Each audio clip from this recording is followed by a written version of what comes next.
mag-asawa kundi si Brian at saka si Dayan. All the way from saan? Anak? Dubai! Ayan. Okay, talagang sinadya po niya na masaksihan at i-celebrate yung birthday ng kanilang anak. Okay, pray po tayo. Lord, salamat po sa araw na ito na ginawa mo. Wala po kaming ganitong masaya at makulay na pagdiriwang kung wala kang binigay na buhay.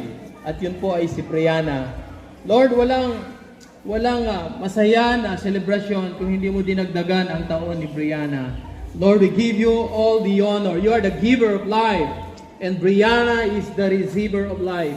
Panginoon, salamat po sa ginawa mo sa batang ito, Panginoon. Salamat sa kanyang mga magulang, si Brian at saka si Dayan, na ginamit mo, Panginoon Diyos, at ipinagkatiwalaan mo ng kanilang anak. Lord, i-bless mo sila, and they will bless their daughter, Brianna.